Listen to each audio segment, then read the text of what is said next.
علیکم ورحمۃ اللہ وبرکاتہ۔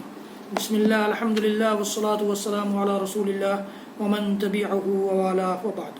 محترم ناظرین و سامعین، اسلامی بھائیوں، دوستوں، عزیزوں، ماؤں اور بہنوں، قیامت کا دھماکہ سیریز میں آپ سب کا خیر مقدم ہے۔ آج کے اس ویڈیو میں ہم قیامت کی چھوٹی چھوٹی نشانیوں میں سے 38ویں نمبر کی نشانی جو ہمارے سامنے ہے وہ میں آپ کے سامنے بیان کرنے جا رہا ہوں۔ جو اس سے پہلے 37 نشانیاں ہم نے چھوٹی چھوٹی جان لی ہیں، ان میں سے بہت سی ظاہر ہو چکی ہیں، بہت سی نشانیوں سے ہم اور آپ گزر رہے ہیں، اور بہت سی نشانیاں ایسی بھی ہیں یا آئیں گی جو آئندہ درپیش ہوں گی۔ حضرات گرامی، آج کے اس ویڈیو میں آئیے ہم جانتے ہیں کہ ہمارے سامنے کون سی نشانی یا ہمارے درمیان کون سی ایسی نشانی ہے جو قیامت کی نشانیوں میں سے ایک ہے۔ بیوی کی فرمانبرداری کی جانے لگے گی اور ماں کی نافرمانی، یہ بھی قیامت کی نشانیوں میں سے ایک نشانی ہے، یہ بھی علامات قیامت میں سے ہے۔ یہ چھوٹی چھوٹی نشانیوں میں سے آج کے سماج میں ہم نظر دوڑاتے ہیں تو ایسا ہم دیکھتے ہیں، بہت سارے مقامات پر ایسا دیکھنے کو ملتا ہے۔ آدمی اپنی والدہ کی نافرمانی کرتا ہے، اپنی بیوی کو اپنے قریب رکھتا ہے، اور اکثر و بیشتر حالات میں ماں باپ کے مقابلے میں اپنی بیوی کی فرمانبرداری کرتا ہے۔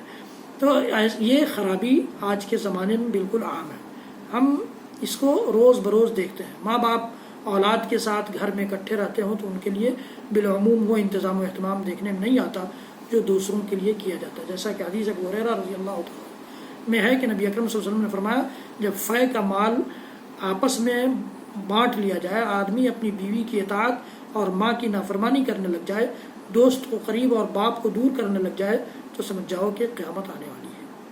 یہ مکمل حدیث آگے آئے گی جس میں ساری نشانیاں یہ جو کنٹینیو چل رہی ہیں ان کے بارے میں آپ جانیں گے۔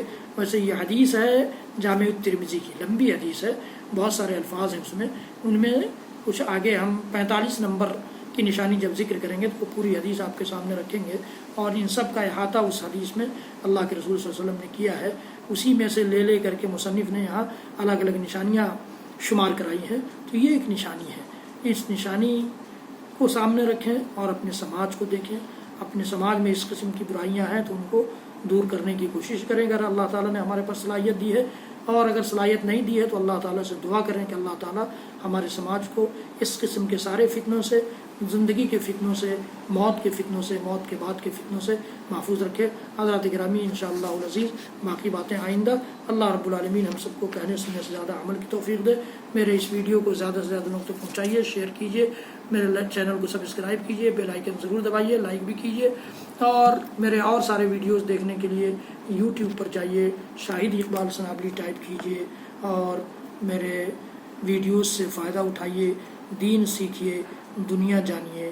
اللہ رب العالمین ہم سب کی دنیا بھی سنوار دے، آخرت بھی سنوار دے۔